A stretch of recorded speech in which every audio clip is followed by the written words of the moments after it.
Pedro, obrigada por estares aqui em mais um episódio do Poeta da Minha Vida. É um orgulho para nós ter-te aqui connosco. Tu que agora és o diretor artístico do Azores 2027, na nossa candidatura de Ponta Delgada à Capital Europeia da Cultura. A tua história, e começa especificamente numa freguesia aqui ao lado, muito pertinho da minha, que é a minha da Covada, começa nos Arribes. Tu lembras de teres a cultura dos livros perto de ti, ou a tua família era, por exemplo, como a minha, que não havia livros em casa e o gosto já estava lá dentro na mesma?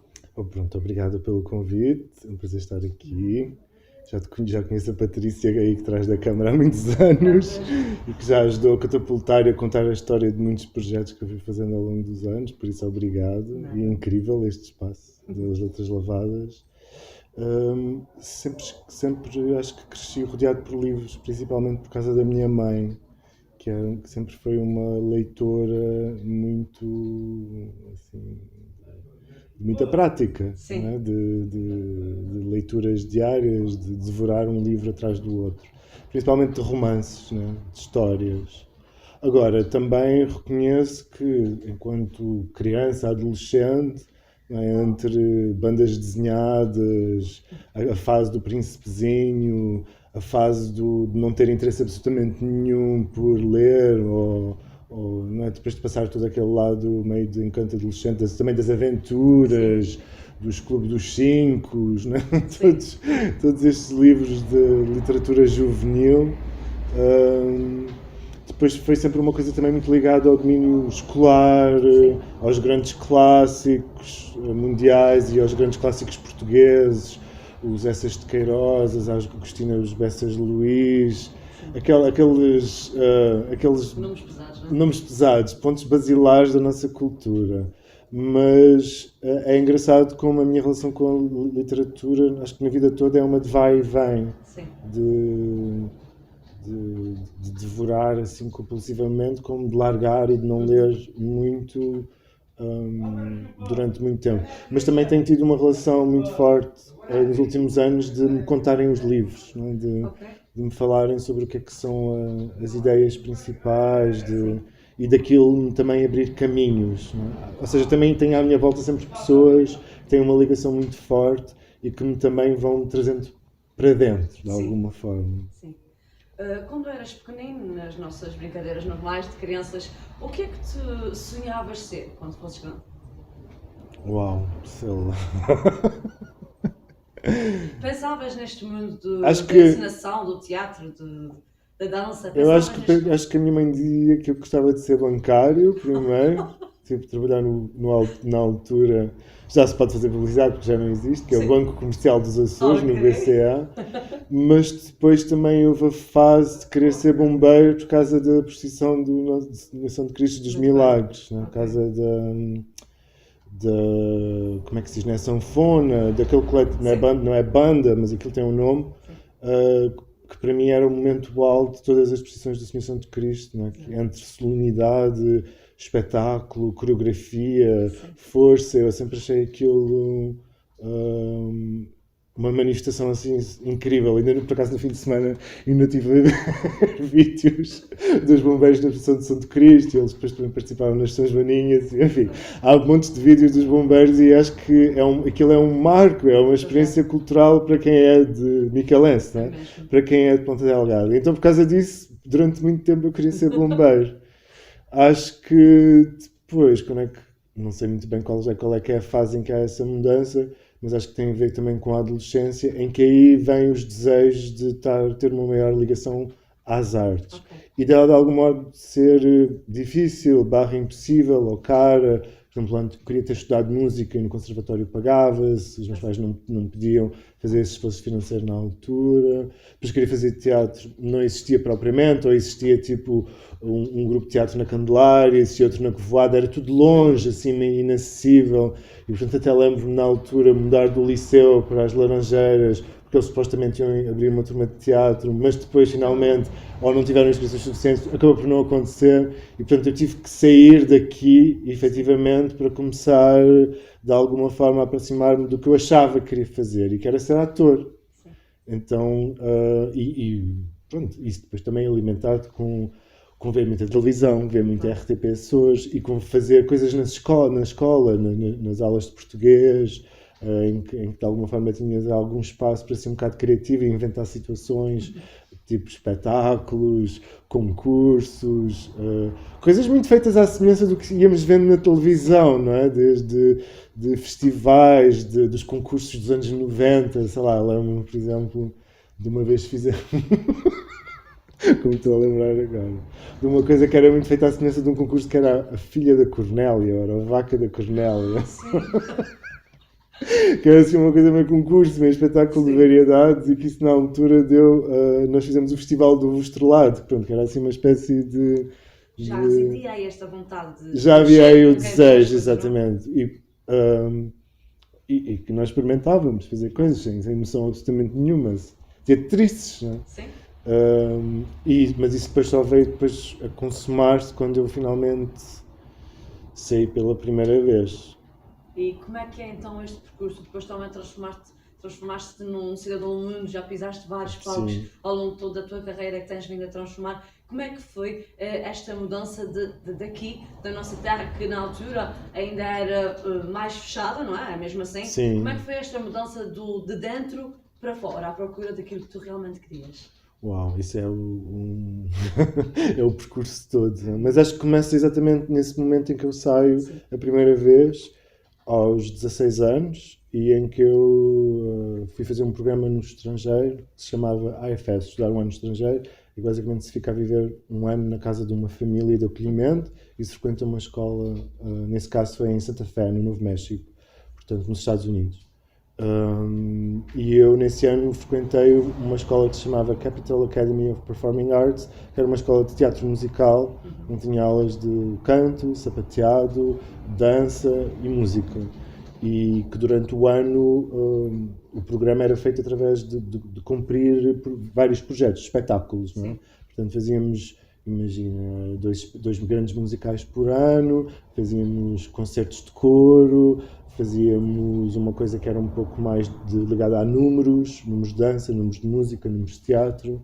Era uma bela escola com banda, com um ateliê de cenografia, de figurinos, ou seja, já aí isso marcou muito o meu percurso desde sempre, porque depois tornou-se um bocado uma obsessão, que é a ideia de interdisciplinaridade, de transdisciplinaridade, que não é sobre uma disciplina artística, mas é sobre várias disciplinas artísticas em diálogo, em conjunto, a construírem coisas de uma forma colaborativa, de uma forma complementar, né? Cada disciplina complementa a outra.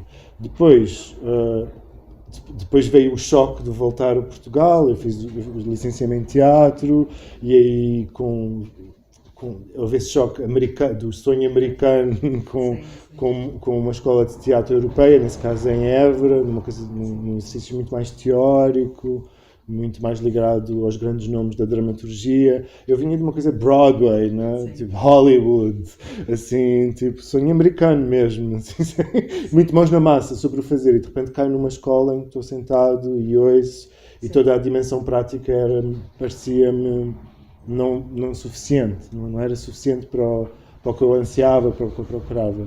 E isso fez com que eu descobrisse a dança contemporânea, por exemplo, fez com que eu começasse a trabalhar a ter várias experiências diferentes ligadas à dança, ao teatro infantil, ao teatro brechtiano, ao teatro experimental, enfim, fosse de alguma forma navegando várias formas, um pouco à procura de qual era a minha identidade artística, né? E do que é que eu queria fazer. Até que de algum modo, e depois de várias viagens e bolsas, estive em Nova Iorque, estive em Milão, estive em Viena, etc., meio que estacionei e encontrei o mundo da dança contemporânea através do trabalho com alguns artistas, e principalmente fiz, acho que um curso que foi muito importante para mim, em 2005, portanto há 17 anos atrás, no Fórum Dança, que é uma entidade que promove o ensino da dança contemporânea, mas que nesse caso difundia as práticas de criação artística, de criação coreográfica e de ligação das artes às diferentes comunidades. Isso foi um momento muito importante para mim, agora sou biográfico, foi o ano em que o meu pai morreu, e que criou assim também um momento de passagem na minha vida, pensar o que é que eu estou a fazer, onde é que eu estou, quem eu sou, por onde é que eu quero ir, e depois de um momento de perdição, barra procura, barra paragem, levou a que o mundo novo se abrisse e eu conhecesse novas pessoas e engajasse em novas práticas, lá está, interdisciplinares, transdisciplinares, colaborativas, sim, começa na dança, mas é ligado à música, é ligado ao teatro, é ligado à voz, é ligado à literatura, é ligado ao cinema. A arte é uma cadeia, ao fim e ao cabo, não é? Há um artista que se chama Robert Rauschenberg, ele é nova-iorquino e ele diz que nenhum artista é uma ilha. No artist is an island. É o princípio daquela frase daquela meditação acho que Robert Locke, acho que é assim que ele se chama, mas que quer dizer que fala sobre o princípio de colaboração, não é? Todo o artista existe em relação ao outro e complementa-se quando procura um encontro com outra área artística. A minha experiência é muito muito ligada à ideia de viagem e é muito uma ideia de procura de conhecimento, de achar, ou seja, acho que não sou especialista em nada, mas interessa-me várias coisas do ponto de vista do fazer, do ponto de vista do ver, porque acho que no limite tudo é conhecimento, ou gerador de encontro e conversa. Acho que essas são as principais consequências que a arte tem no mundo. Não é? Ela gera encontro, ela gera conversa, ela gera discussão, ela problematiza mais do que embelezar ou marcar um momento. Não, ela tanto cria maravilhamento como cria crise. Ela tanto tira o tapete como te reafirma e te faz situar ou saber onde é que tu estás. E essa dimensão sempre me interessou, para voltar à tua pergunta, nesse salto do dentro para fora. Não é? Portanto, sempre me interessou beber do mundo isso. Essas dualidades, esses paradoxos, esses jogos de complementaridade, essas dinâmicas de colaboração, porque a história ela não é absoluta, não é? Nem pelo que aconteceu, nem com o que ficou por dizer ou que não ficou registado. Ela é feita da erupção de mil e uma manifestações, mil e um pontos de vista. E cada dia é uma oportunidade de conhecer mais um pouco da história e de alargá-la, expandi-la, perceber que ela é feita de uma multiplicidade de vozes, de que muitas vozes não tiveram lugar, não tiveram foco, não tiveram a possibilidade de serem protagonistas da sua própria história e dela ficarem inscrita. Não é? E a arte também tem esse denominador muito forte na sua história, tanto que eu sinto que constantemente tu começas a ouves histórias de um artista que no seu tempo passou ao lado, mas de repente 30 anos depois faz todo o sentido. Não é? E é importante para toda uma outra geração. E, portanto, o meu interesse pela arte tem a ver com esse caos. Sim, não é? criar espaço para os outros, não é? Criar espaço para os outros é uma frase que eu... eu acho que é uma frase que é muito importante para mim e que eu até escrevo na minha biografia, não é? Porque eu acho que parte do princípio que se tu tens um espaço, tu podes alargá-lo, podes abri-lo, podes incluir outro, podes criar uma oportunidade para outra pessoa participar e ela própria também ter um espaço. Eu acho essa uma ideia, para mim, um bocado de base, até mesmo na forma como opero, não é? Tipo, ter um espaço é ter um poder. Não é? Ter um espaço é ter uma porta. Ter um espaço é ter uma casa. E cabe sempre mais a algum. Seja de alguém que nunca teve a possibilidade, lá está, de contar a sua história, seja de alguém que está a começar alguma coisa, a emergir e que tem um ponto de vista diferente, geracional, fresco, contrário e que precisa de uma plataforma para se mostrar, para existir, para entrar em diálogo, para estabelecer uma conversa. E eu acho que é o nosso papel também mais essencial enquanto cidadãos, não é? Sim. Nós existimos porque existem outros. Nós existimos porque podemos e devemos praticar empatia. Não é? Nós existimos porque a ideia da alteridade é uma das principais fontes de oxigênio para a nossa conduta, né? para a nossa existência enquanto seres sociais. Né? Nós vemos no outro aquilo que nos falta. Nós vemos no outro uma ação necessária ao mundo. Nós não somos tudo, não somos onipresentes, não somos onipotentes, não podemos fazer tudo. Eu creio mesmo que a ideia de sociedade é uma ideia de democracia também, portanto, lá está, de multiplicidade, de várias vozes, de vários corpos, de várias experiências. É uma ideia em crise no presente, não é? Até a ideia de cidade é uma ideia em crise, basta olhar para os dias de hoje, mas que ela guarda em si muita potência e muito lugar de experimentação, não é?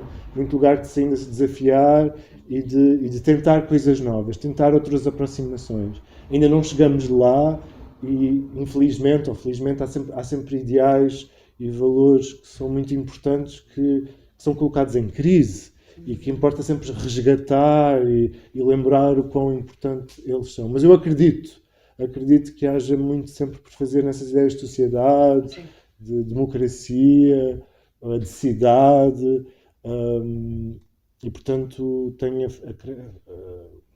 crença de que há muito trabalho ainda por fazer aí. Então acaba por ser também um ato democrático, por exemplo, a criação do Tremor ou a tua co-coordenação com tantos outros festivais nos quais tens movimentado, não é? Sim, eu acho que tanto o Tremor como os outros projetos que eu fiz eram todos projetos colaborativos. Ou seja, eram projetos feitos sempre em parceria, em colaboração, em conversa com alguém. E isso determinou sempre a natureza do que é que são esses projetos e depois de como é que eles se implementavam e como é que eles se ligavam, seja aos lugares onde aconteciam, sejam às comunidades que ele convidava, trazia para dentro. E que de alguma forma se tornavam os protagonistas, os atores, os anfitriões, as caras, as mãos dadas. Um dos poemas é sobre mãos e é exatamente sobre a ideia de facto se der, é tão simples, mas é muito difícil de fazer, a ideia utópica de dar as mãos e da ideia do conjunto, do coletivo, ser mais potenciador do que a ideia da elevação do indivíduo, que é uma ideia muito perpetrada, lá está, na nossa sociedade, não é? Há sempre a tentativa de destacar, distinguir, ter nomes individuais, líderes, pessoas unas, não é? Acima de uma ideia de pares, grupos, coletivos, geometrias humanas irregulares, de proximidade, de distância, de presença, de ausência, de agora estes, agora aqueles, agora somos 3, agora somos 30. Interessa-me muito a potência do que pode surgir daí. Eu acho que tanto o Tremor, que talvez seja o exemplo que as pessoas mais me conhecem aqui, mas mesmo tipo o Fabric Arts Festival, que é o festival que nós fizemos e criamos em Fall River e que continua, tem muito uma dimensão colaborativa entre nós, que somos dos Açores, a comunidade portuguesa, através da Casa dos Açores de Nova Inglaterra, o Michael Benavides, que criou um lugar incrível que é o Portugalia Marketplace, que não é só um supermercado, não é só um mercado, é uma embaixada de Portugal e dos Açores em Fall River e que com grande interesse em aliar e em ligar a tradição à modernidade, à contemporaneidade, e que tem um grande interesse, lá está, pela literatura, pela cultura portuguesa, pelo design, pela moda, mas também pelos sabonetes, pelos atuns, os vinhos, os bolos leves, as massas cevadas. Tem o seu lugar. Tudo tem o seu lugar. Lá está, num lugar de cruzamento e de coexistência. Eu creio muito nisso, no como é que nós podemos desafiar e criar esses novos lugares de coexistência, não é? Através de conversas que à partida pareciam impossíveis, porque aqueles mundos não se tocavam, ou chocavam, ou de alguma forma iam contra os outros. E eu acho que a minha experiência com muito trabalho, muito acreditar numa utopia, muito ir sem medo, falar com as pessoas e dizer-lhes que aquilo, a gente não sabe se pode dar bem ou mal, ou errado, a gente não sabe se aquilo pode falhar, mas podemos acreditar-nos no processo, no que nós podemos atravessar e o que nós podemos aprender com aquilo, corra bem ou corra mal, aquilo vai nos ensinar alguma coisa, aquilo vai nos aproximar. E eu acho que, felizmente, muitas coisas têm corrido bem mais do que mal e, portanto, tem havido muito sucesso nessa criação desses choques, nesses diversos projetos, que é sempre sobre juntar pessoas. Sim. Eu acho que, em última instância, É sempre por aí. é sempre o maior desafio. É pôr pessoas a conversar, é pôr pessoas à volta da mesma mesa. E hoje em dia cada vez mais. Hoje em dia, cada vez mais, principalmente quando há distâncias, não é? Mas é sempre aquele go de confiar, lá está, nesse processo. O cenário é este, a proposta é esta, Sim. nós sabemos que nesta proposta há o momento A, no momento A vamos para o momento B, e no momento C há o culminar dos dois momentos anteriores. Mas não sabemos como é que vai ocorrer o A, nem o B, nem o C, não é? Mas se confiarmos nessa linha, ela talvez nos vá trazer uma grande descoberta. E eu acho que a minha experiência nos últimos anos passa por aí, em fazer grandes descobertas e em depois perceber como é que nós as vamos alimentando, não é? Como é que elas têm uma vida além de uma só vida, não é? Como é que elas se tornam episódios, como é que elas se tornam uma série com vários episódios, porque depois, o que é que acontece? Quando tu entras no sonho dos outros, essa presença vira uma necessidade. Ela não é... E aí é que a arte e a cultura não são um luxo. Elas podem, de facto, ter um impacto transformador na vida das pessoas. Quando as pessoas te dizem que precisam que aquilo continue, que precisam que aquilo tenha um futuro, precisam que aquilo lhes dê um horizonte, porque aquilo fez-lhes aquilo, e elas precisam que aquilo continue a acontecer, e aliás vá mais longe, então não há outra hipótese, não é? Senão continuar e perceber, ok, fizemos o ABC, agora o que é o D da história? No fundo, construímos uma gramática, não é? E às vezes o que acontece com estes projetos em que me envolvi tem sempre com isso. No início há um não sei. Há um desejo de fazer alguma coisa em conjunto. Depois descobre-se uma, duas, três linhas e confia-se nessas linhas. E depois passa-se do dizer, do verbo, à prática. E depois aquilo acontece. E depois analisamos o que é que aconteceu, o que é que fez, que impactos é que teve. E depois há a dimensão humana, que é a mais importante, que é quem foi o protagonista daquilo, não é? Quem é que fez aquilo acontecer. E quando essa dimensão fala, quando essa dimensão diz eu preciso, eu quero, isto tem que ter futuro, então ela vai, não é? E também acho que há uma outra que é importante, que é estes projetos nunca foram nossos, só o nosso delírio. Isso mesmo. Eles sempre foram o desejo dos visados, eles sempre foram os desejos de quem quis fazer. A visão inicial vem do desejo de quem de alguma forma portava essa história. E falo em projetos com surdos, em projetos em Rabo de Peixe, em projetos com a comunidade LGBT,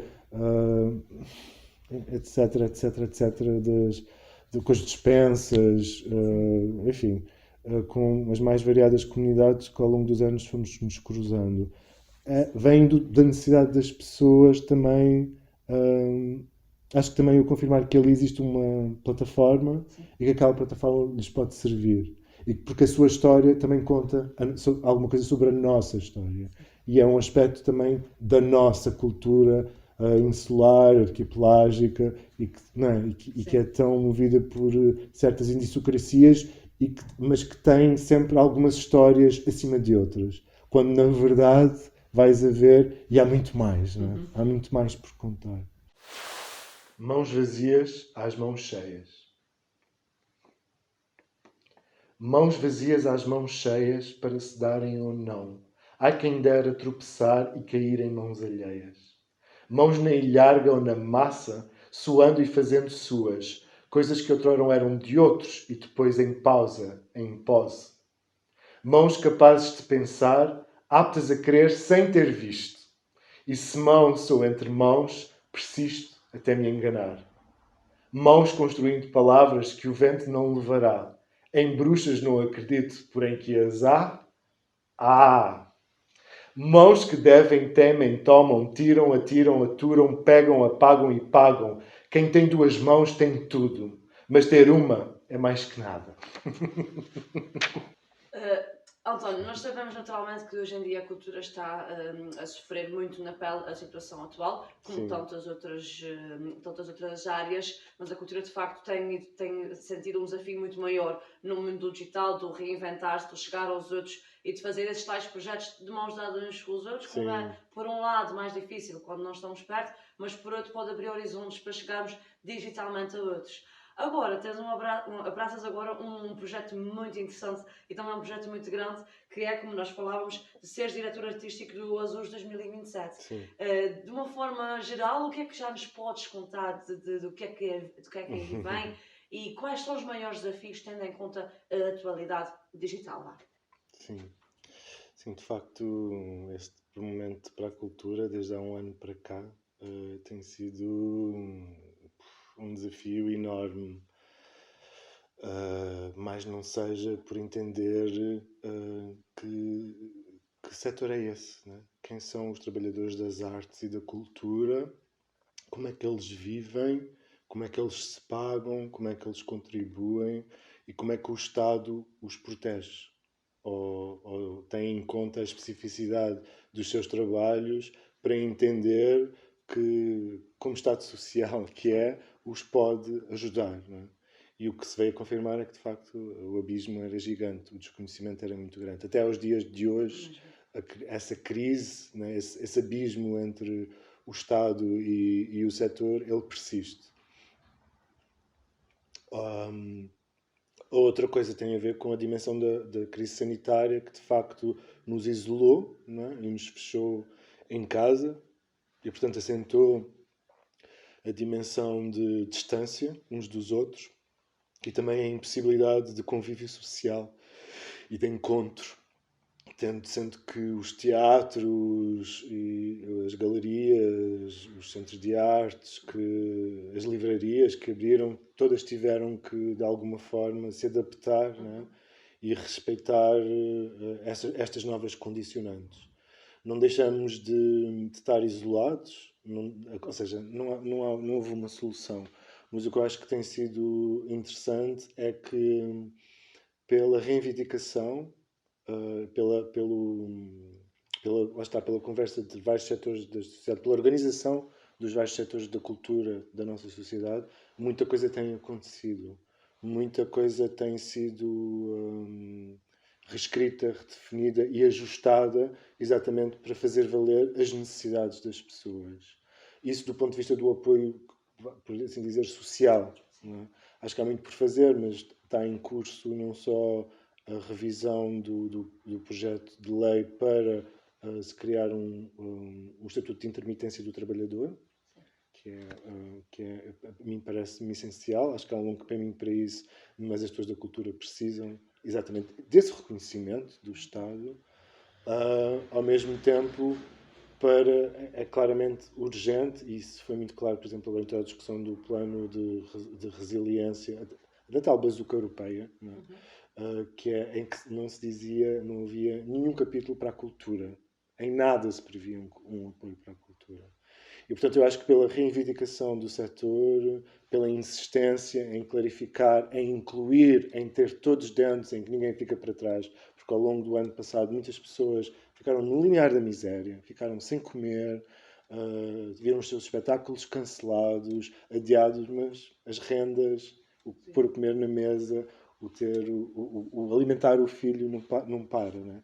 E, portanto, eu acho que há muito caminho para se fazer. Um caminho muito importante, claramente, é a cultura ter uma dotação orçamental muito superior à que tem no atual orçamento. O que vão-me apercebendo é que, lá está, lentamente o governo, o Estado português, está a começar a entender. Certo. E isso é um ganho que se faz todos os dias, porque há pessoas no terreno a lutar exatamente por explicar os impactos também que a cultura pode ter no turismo, na educação, na relação com o património, na forma como as cidades estão vivas ou não, nas relações com a inovação, nas relações com a juventude. É enorme e transversal o poder da cultura. Não é sequer um clichê. E ao mesmo tempo é claramente, e para quem gosta de falar em números de economia e em números de marketing, os números são muito relevantes em termos da forma que contribuem para o PIB, não é? E, portanto, acho que a luta não pode parar. Eu aceitei este convite aqui exatamente por achar que era importante que uma entidade pública manifestasse um desejo em reforçar o seu apoio e investimento à cultura. Não é? E, portanto, e que também entende que esta oportunidade, que não deixa de ser um concurso, da nomeação de uma cidade capital europeia da cultura, é a possibilidade de acreditar, é a oportunidade de acreditar que a cultura pode ser um veículo de transformação social, urbana, económica, turística, etc. Principalmente aqui nas nossas ilhas, em que vimos de um historial de monocultura após monocultura, a cultura é talvez aquela área, aquele setor que pode efetivamente comunicar e interligar-se e criar relações e contar a história e pôr em crise de todos os outros setores. Não é? E, portanto, acho muito importante como sinal haver uma instituição, mais do que uma, neste caso, parte de Ponta Delgada, parte do município de Ponta Delgada, do governo dos Açores, e depois aliado de vários municípios dos Açores e por mais outras instituições que se vão aliar. É um trabalho em progresso, não está fechado qual é que é o grupo de instituições que, de alguma forma, irão contribuir. Mas acho muito importante este sinal, exatamente para dizer, porque apesar do presente em que nós estamos a viver, apesar desta crise, há um futuro que se pode escrever. E nós não estamos a dormir, não é? Ninguém parou. O mundo não parou. Parou no início, no choque em março de 2020, quando o coronavírus começou a ter vários casos e ficamos todos assustados e sem saber, e havia muita ignorância, muito medo, muito não saber como lidar, e o primeiro confinamento, enfim, todo esse momento foi todo muito marcante, mas a verdade é que passou um ano e nós não paramos de produzir, nós não paramos de conversar, nós não paramos de congeminar outras ideias. E, portanto, eu acho muito importante olharmos para o futuro e acreditar, porque é uma ideia, é um concurso, mas o que é que essa ideia pode trazer? Ela pode trazer um plano estratégico de cultura, ela pode pôr as pessoas a conversar e imaginar o seu futuro. E imaginar o seu futuro é o primeiro passo para se criar um futuro, porque é pô-lo em crise, é criar encontro, é criar conversa, é fazer com que as pessoas se conheçam umas entre as outras, que muitas vezes não se conhecem. Não é? Porquê? Porque nós vimos de um historial de recursos limitados. Como não há muito dinheiro para a cultura, não há muito investimento, estamos cada um a tratar da nossa própria ilha e garantir que ela sobreviva, não é? E que ela continua. E, portanto, estamos preocupados com a nossa vidinha, com pagar as nossas contas e garantir que aquele projeto sobreviva, que se possa inscrever, não é? Porque o que é mais importante, e agora faço um salto para essa dimensão digital, é exatamente agora que nós nos consigamos continuar a inscrever. Hoje e amanhã. Porque se nós não conseguirmos inscrever enquanto agentes, enquanto lugar de pensamento, enquanto lugar de contribuição para a nossa sociedade agora, inevitavelmente desapareceremos, não é? Porque é mesmo assim. E há um lugar, portanto, eu tenho muito da minha atitude e perante os desafios que a nossa época, que este dia de hoje nos traz, eu penso como isso não podem ser duas coisas que já vivemos todos na pele o ano passado, que é, não pode cancelar, não pode adiar. Tem que acontecer. Claro que a dimensão da presença, ela é muito importante, porque presença é proximidade, é olho no olho, é afeto, é abraço, tensão na troca de ideias, e estamos um pouco privados disso. No entanto, de facto, existem tecnologias muito simples ao acesso de muitas pessoas, que várias gerações podem aceder, da mais nova à mais velha, e que são um lugar privilegiado de encontro, de troca, de conversa e de manter acesa uma chama de contacto. E, portanto, acho que há um lado que é, claro que não podemos aceitar o momento presente. Ele é insuportável. ele dói, ele cria os mais variados desequilíbrios, ele exclui, mas temos que agarrar essa injustiça, essa fraqueza, esse medo, esses desequilíbrios sociais, para transformá-lo e criar um caminho para o futuro, não é? E, portanto, não nos podemos permitir, enquanto setor, nos cancelar, nos adiar, não existirmos perante o Estado. Não. É sobre como é que conseguimos continuar a inscrever, como é que conseguimos continuar a reclamar, como é que conseguimos continuar a mostrar a quem nos governa que este é um setor importante, que este setor traz dinheiro, traz conhecimento, traz riqueza aos mais variados setores. É muito importante e determinante na educação de crianças, de jovens, de adultos, das mais variadas idades, e que é um pouco a cola que liga as partes. Não é? A cultura é a cola que liga as partes da nossa sociedade. E ela é, de facto, transversal na forma como ela comunica com todas as outras áreas. E ela é tão essencial porque transforma, porque muda, porque nos liga, porque nos faz conversar. Eu dei assim uma grande resposta, mas acho que também fizeste uma grande pergunta. É complexa, mas acho que há um lado que é não podemos parar. E a ideia principal é inscrição, reivindicação e não a cancelar, não a odiar. Vamos aproveitar o que temos agora para congeminar o futuro e para manter o presente aceso. Claro que sim. A poeta que tu escolheste para falares hoje aqui connosco, a Regina Guimarães, fala do sonho num dos seus poemas e ela diz: sonho comigo a fugir. Tu nunca fugiste, tu ao contrário foste buscar, inventaste, reinventaste e voltaste para plantar aqui na tua terra tudo aquilo que tens descoberto. É um orgulho para ti ver como é que a cultura mudou também às tuas mãos. Tens noção da forma como ligaste, como colaste, aproveitando outra palavra de há pouco, como colaste diversas áreas culturais e agora estás aqui, na posição que estás a falar connosco.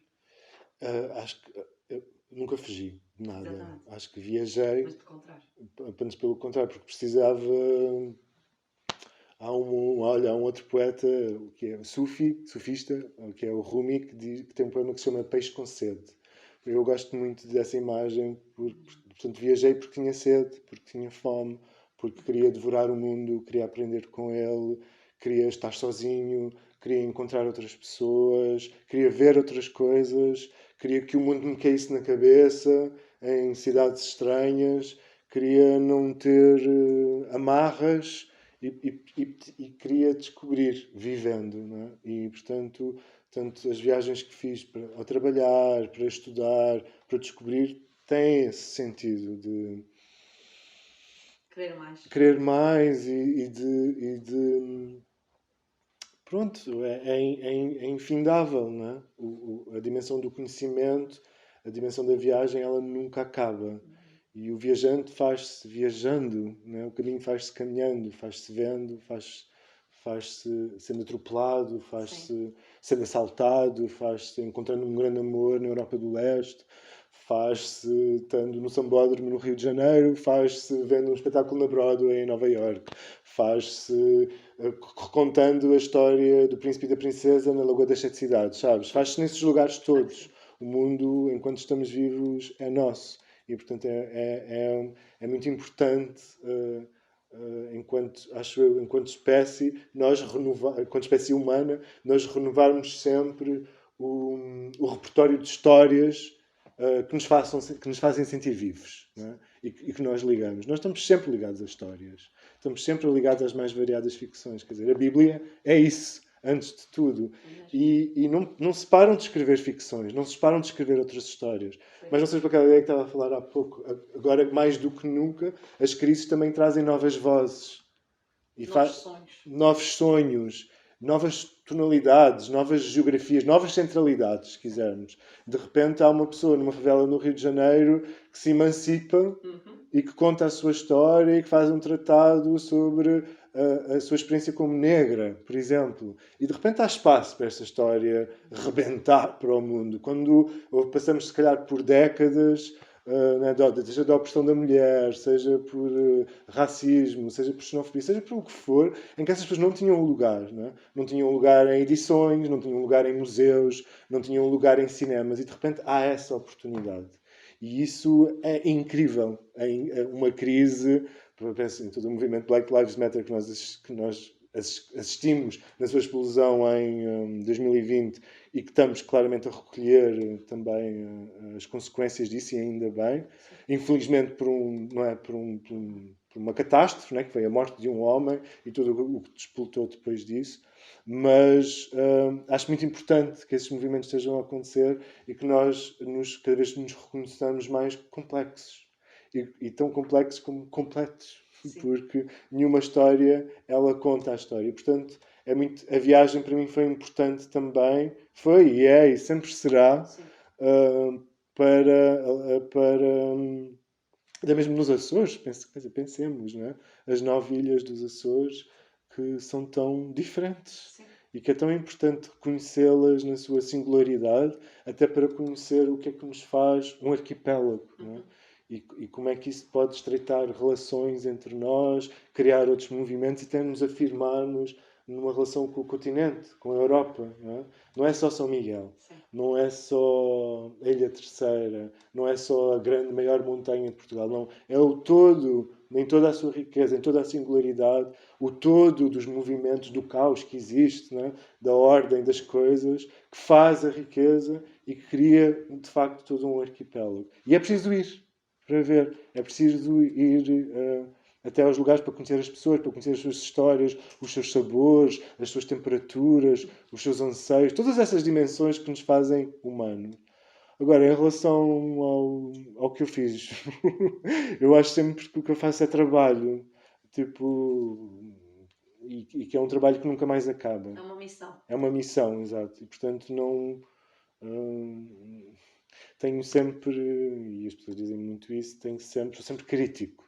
Vejo sempre mais a crítica negativa e do que o grande elogio. Acho que é um problema da humanidade também, a dificuldade em receber um grande elogio, mas é importante, de facto, poder receber um elogio. Exatamente, do que é o legado, do que é que tu deixas, do qual é a porta que tu abres, do feedback que as pessoas te dão, do quão importantes as coisas são. E eu não... Acho que a minha mãe... É uma coisa que a minha mãe me diz, que eu sou demasiado humilde sempre, e acho que tem que ser, sabes?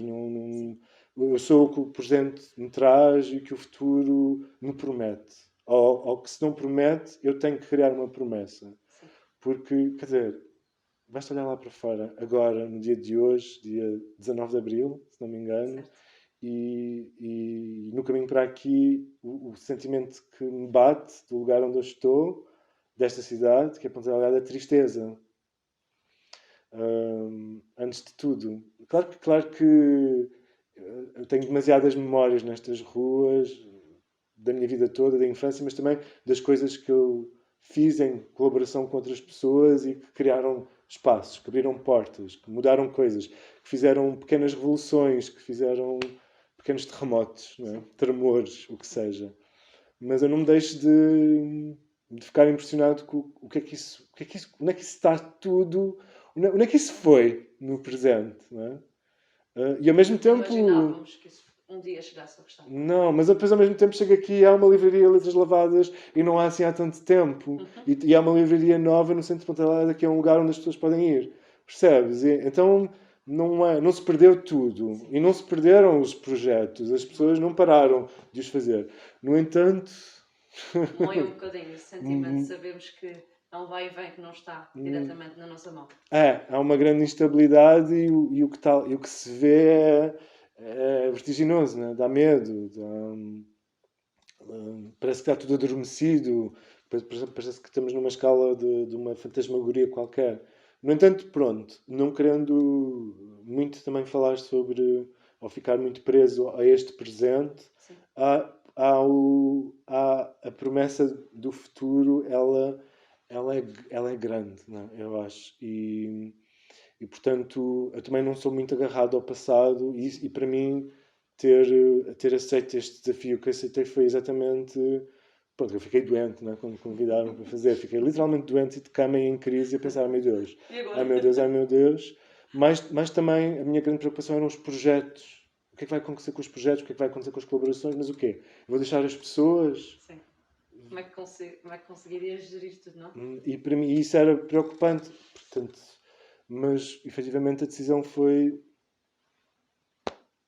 corajoso, tive que ser corajoso. Tive que deixar os projetos temporariamente, sem saber o que é que o futuro me reserva.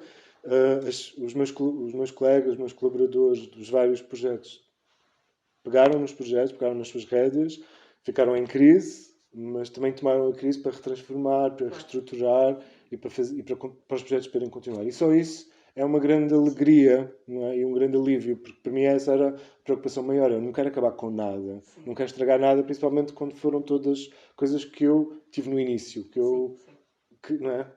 Colaborei a montar. Não é? E portanto, mas ao mesmo tempo há qualquer coisa neste novo desafio que é sobre o bem maior. E é perceber talvez que agora és necessário noutro espaço, Exato, noutro projeto, não é? exatamente. E que eu tenho que ir com coragem, com medo, com lágrimas, com alegrias, e acreditando, lá está de novo, no processo, no que ele me vai mostrar, na sua potência de conversa e construção, porque ele é um processo de construção. É verdade. E eu acredito em processos de construção. Acho que é muito importante haver sempre uma dimensão crítica, uma dimensão de observação e análise às coisas, mas eu não suporto processos de destruição. Não, é uma coisa que eu não me sinto nem de destruição nem de sabotagem, não é? Do esforço do outro ou do meu próprio esforço em conjunto com o outro.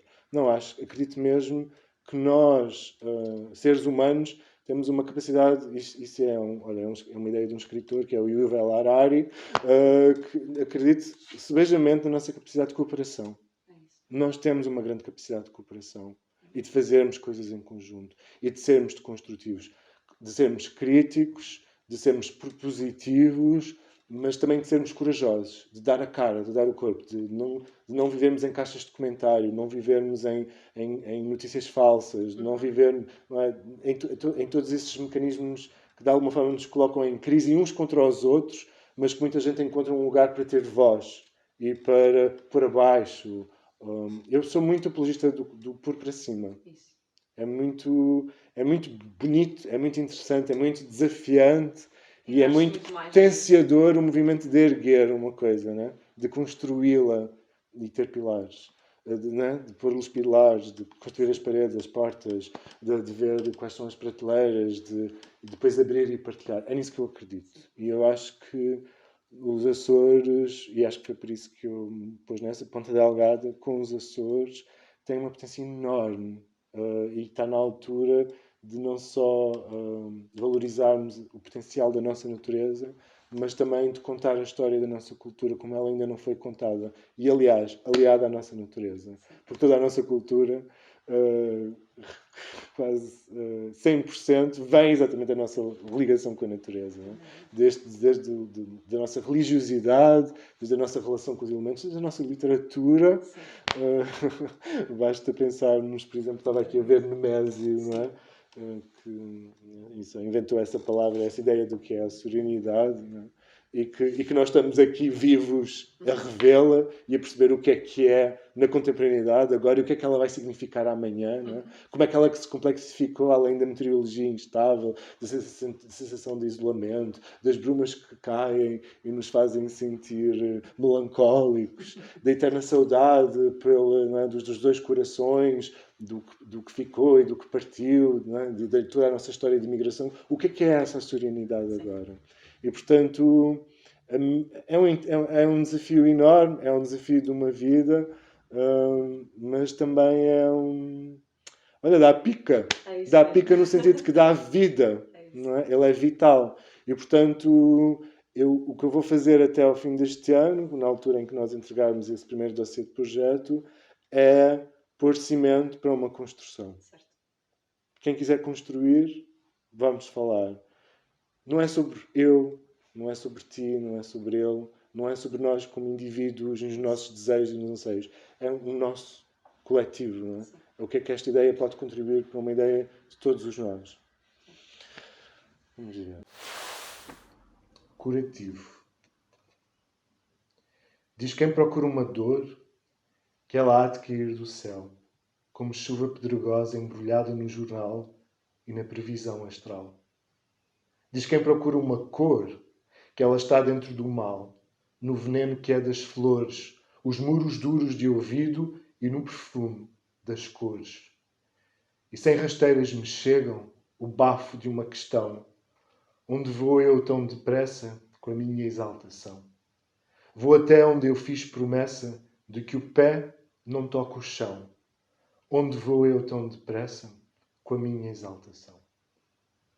De mãos dadas, é assim que, na tua ótica e na minha, partilha a tua opinião, conseguimos chegar mais longe. E chegamos também à poetisa que tu escolheste hoje, à Regina Guimarães, uma mulher que está viva e bem viva, ao contrário dos últimos poetas que têm sido escolhidos. É, por acaso, bastante engraçada a tua escolha. E admito, era uma poeta que eu não conhecia. Fala-nos um bocadinho dela, diz-nos porque é que ela te chamou a atenção e te fez ter a escolha para esta conversa aqui na nossa livraria hoje. Então, eu conheço a Regina Guimarães, o trabalho, a obra, desde os anos 90. A minha primeira ligação com ela vem por causa de uma banda que são os Três Tristes Tigres, que é uma banda dela com a Ana Deus, que é cantora, e com o guitarrista Alexandre Soares. Eles são do Porto. E, portanto, a Regina Guimarães sempre foi a letrista dos Três Tristes Tigres, que é um bom nome de banda para dizer. Depois, os Três Tristes Tigres fizeram alguns... É difícil, mas alguns dos discos mais importantes da minha vida. Penso num disco de 1996 que se chama Guia Espiritual, e que é um disco muito marcante na música portuguesa nos anos 90, e cuja poética é muito marcante de um tempo, de uma época, de um crescer, e para mim de uma passagem lá está, de sair da ilha, de fazer um intercâmbio e de ter, né, aquela fase de ser adolescente para ser jovem adulto e estar sozinho no mundo e tens que estudar. Mas depois, ao longo dos anos, fui sempre acompanhando a banda, até que vim-me no Porto, vim-me a estudar no Porto, e a Regina Guimarães é do Porto. E aí percebo que já é uma figura basilar da cultura daquela cidade, irrequieta e disciplinada. Disciplinada também no sentido interdisciplinar e transdisciplinar, de que é uma pessoa que é poetisa, que tem, cujo seu projeto artístico passa muito pela sua história de amor com o seu parceiro, o Sangonel, mas indisciplinada também porque começa na poesia, passa pela tradução, passa pela prosa, pela escrita de teatro, pela escrita de canções, pela crítica, enfim. Ou seja, ela não se deixa ficar, né, numa só área, e através de uma editora que ela criou com o Sangonel, essa editora é uma editora de poesia, é uma editora de livros de outros artistas, é uma editora que faz filmes, que faz documentários, porque o Sangonel é originalmente documentarista realizador, e portanto essa dimensão, lá está, de projeto de amor, com um projeto de indisciplina, de não conformidade, de independência, não é? Porque eles criaram uma editora que é a Elastre, que é uma editora deles mesmos, e que aliás tem uma coisa incrível para quem quiser consultar. A Regina tem uma bibliografia própria, nós falávamos disso no início, principalmente que ela lançou uma coletânea uma seleção dos seus poemas o ano passado, mas se forem a Elastre, Helastre, elastre.wordpress.com, dá muito para ver o corpo de trabalho que eles criaram ao longo dos anos. Eu também acho que adicionaria, eu vivendo no Porto uns anos, a Regina e o Sangonel sempre tiveram um lugar muito forte nas propostas que iam lançando, na forma como participavam em debates públicos, na forma como problematizavam, como eram críticos e como também eram nos seus trabalhos, não sei dizer de outra maneira, sem concessões. Não faziam compromissos. como eram portadores de uma grande e admirável liberdade, na verdade, de dizer o que tinham que dizer, não é? De novo, nessa passagem, nesse projeto de amor, não é? Do quarto, da casa para a cidade, da cidade para a sociedade e para essas múltiplas formas em que depois a sua voz poética se fazia falar. Eu sempre achei isso, essa trajetória, pronto, muito admirável. Fui seguindo com momentos de mais proximidade, outros de mais distância. Mas é engraçado que também o ano passado, durante a pandemia, os Três Tristes Tigres voltaram 20 anos depois, com um novo álbum que se chama Mínima Luz, hum, com muitos poemas da Regina.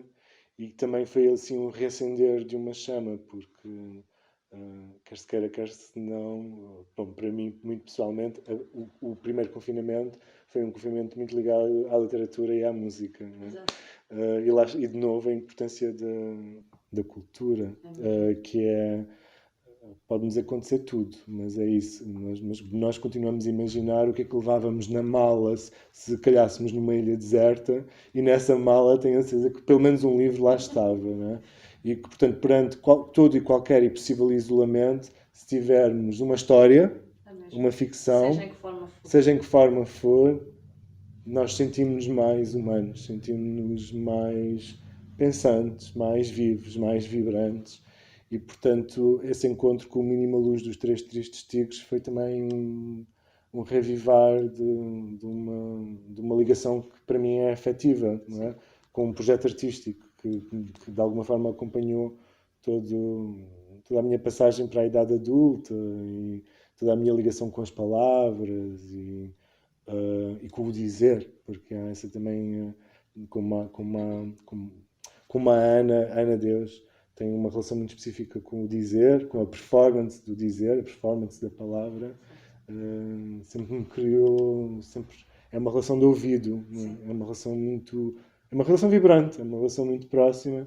Pronto, com os anos que é uma relação de admiração, sou fã. Acho que há um lado que é quando se é fã de uma voz, quando se é fã de uma escrita, sexo. Por aquilo que ela faz em nós, não é? Exatamente. E esta é uma voz que ela dá, ela tira, ela tem tanta luz como tem sombra, não é? Ela tanto é feroz e pessimista como ela encontra um raio de luz. Ela é tanto ideologicamente pela cooperação, pelos valores da comunidade, pelos valores do amor, como ela se encontra derrotada, como ela se encontra triste, como ela se encontra contra. E sempre me fascinou esse paradoxo constante, às vezes de uma frase para a outra, às vezes pelo emprego das palavras, pelo jogo de rima, sempre há muito mundo ali dentro e há sempre, lá está, o entendimento que nós como humanos somos sempre complexos, né? 360 graus complexos, nunca somos só uma coisa, somos muitas. Mas quando há amor, quando há um lado quando há uma vulnerabilidade que é de alguma forma partilhável, né? Que pode ser aberta ao outro, que o outro se pode ver nela como espelho. Então eu acho que é aí que a poesia da Regina Guimarães se reverbera em mim, não é? No seu lado masculino, no seu lado feminino, no seu lado de relação com o outro, no seu lado sei, não sei, vou, não vou, quero, não quero, posso, não posso, tive, mas perdi, fui roubado, mas sobrevivi, caí, levantei-me. Todas esses lugares de oposição que nos fazem, não é? Sim, que fazem todo o ser humano viver e ser completamente. A nossa conversa também já está a caminhar para o final, apesar de termos naturalmente muitos mais pontos interessantes que focar aqui contigo, mas ficou-nos uma certeza muito grande, a certeza de que tu tens dentro do teu coração, da tua profissão, deste seres Ponta Delgadense, açoriano, português, europeu, como tu dizes, e cidadão do mundo, tens dentro de ti essa vontade de levar mais longe e de seres mais para ti e para todos os que estão à tua volta. Pareceu-nos sinceramente que tens a confiança necessária para agarrares, como já agarraste este projeto, e que vives sem te aperceberes, ou que falas sem te aperceberes, de uma poesia muito tua. Conseguiste transformar essa conversa mais poética do que à partida eu esperaria, só porque eu estava muito ansiosa para te ouvir falar dos últimos projetos, intercalando naturalmente a poesia, mas tu levaste sempre a poesia contigo. E se a poesia realmente não estiver na nossa vida, não faz sentido. Eu acho que a poesia é uma chave muito importante. Não é? É uma chave para o caos também, porque no fundo isto é um caos. E nós passamos os dias a organizá-lo para nós podermos fazermos essa travessia, né? Que é a vida. E que de facto nos traz todas as manhãs uma nova oportunidade de recomeçar e um novo dever de reorganizar para entendermos mais ou menos para onde é que vamos.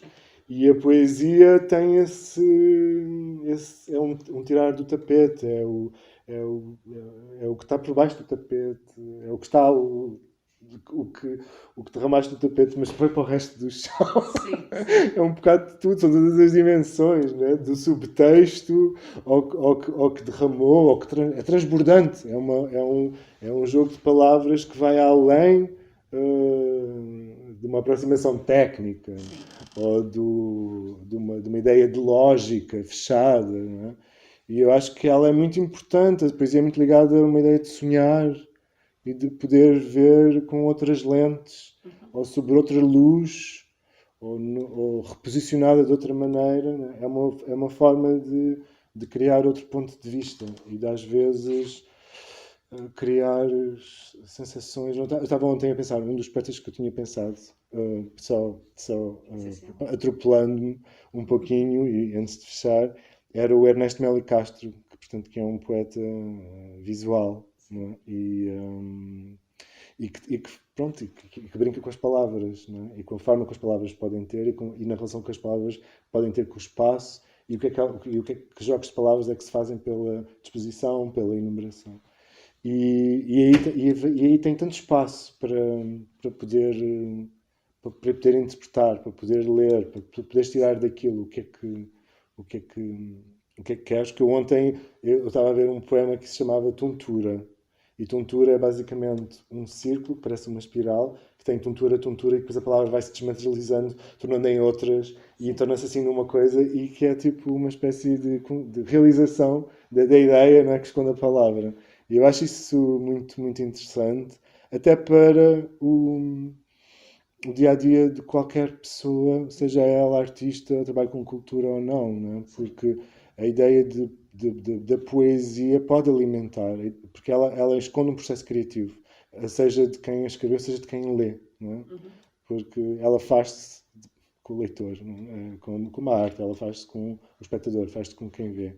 E eu acho sempre muito importante a possibilidade de que os processos criativos podem servir para quem é bombeiro, podem servir para quem é secretário, podem servir para quem varre o lixo, podem servir para quem gera a região autónoma ou quem gera o governo de Portugal.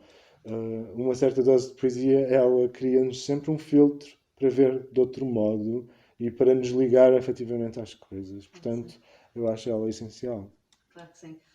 O que nós achamos e sentimos agora, mesmo para concluir, é que realmente o que tu transportas diariamente e nos deixas aqui enquanto cidade, enquanto cultura, é esta poesia. Porque eu ia te perguntar como última questão, mas já respondeste, portanto, podes ficar descansado porque não é pergunta, ao final de contas. Eu ia te perguntar se a tua vida fosse um poema, como é que ele começaria? Mas tu acabaste de o descrever, porque realmente seria sonho. Seria recomeçar. Sim. E seria vida. O que nós desejamos é que realmente tenhas sempre muita vida para levar mais longe aquilo que tu tens dentro de ti, a cultura da nossa terra, para todas as terras que possam saber e ver o que são os Açores e para todos os que estiveram a vir, certamente vão saber e aprender a ser mais felizes com o teu testemunho. Muito obrigado.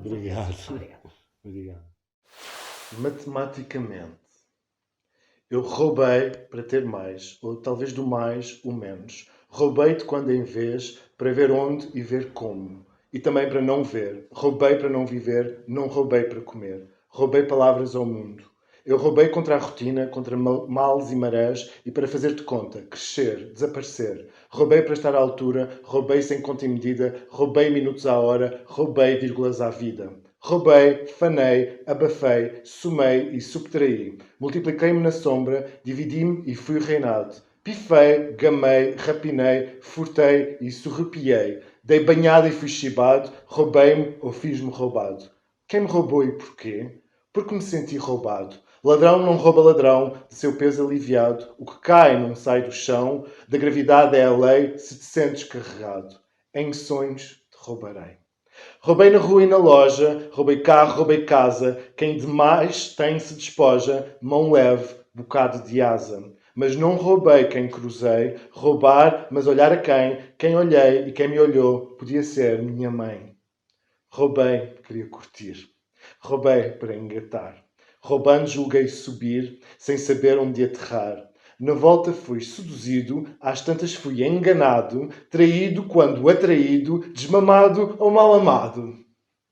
Roubei, roubaram-me o sonho, sonho com sangue a dormir, sonho comigo a fugir. Fujo do seu e do dono, compro séculos de insônia, a peso de pesadelo, alguns sonhos cor-de-rosa, sonho por excesso de zelo.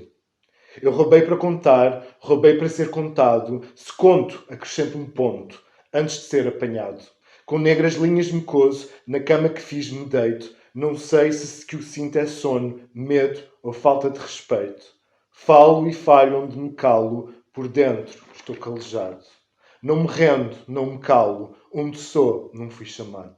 Jogador na dor se joga, jogo e dou a quem doer.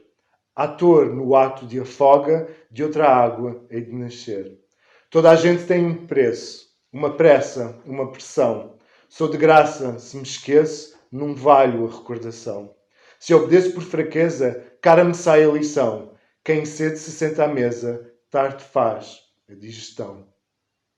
Diz quem procura uma cura que há de cair do céu como chuva pedregosa, embrulhada num jornal e na previsão astral. Diz quem procura uma cura que ela está dentro do mal, no veneno que é das flores, nos muros duros de ouvido e no perfume das cores. E sem rasteiras mexer o bafo de uma questão. Onde vou eu tão depressa com a minha exaltação? Vou até onde eu fiz promessa de que o pé não toque o chão.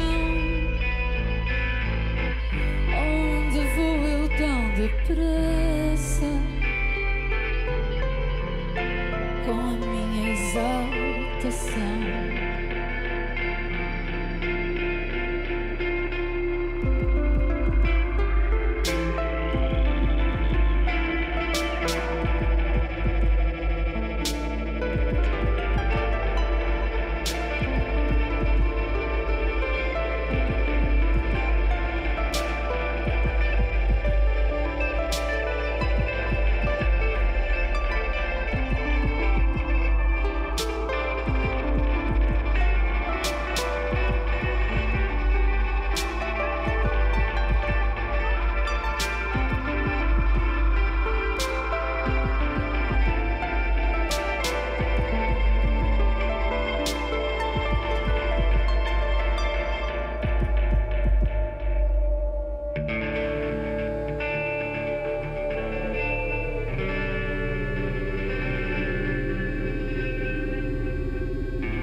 Diz quem procura uma cura que ela está dentro do mal,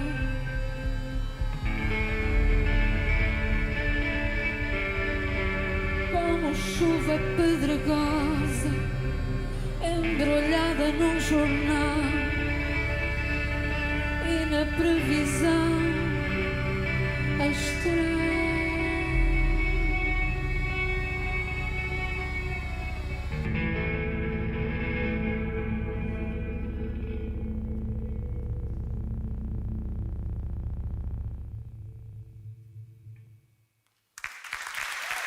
Obrigada.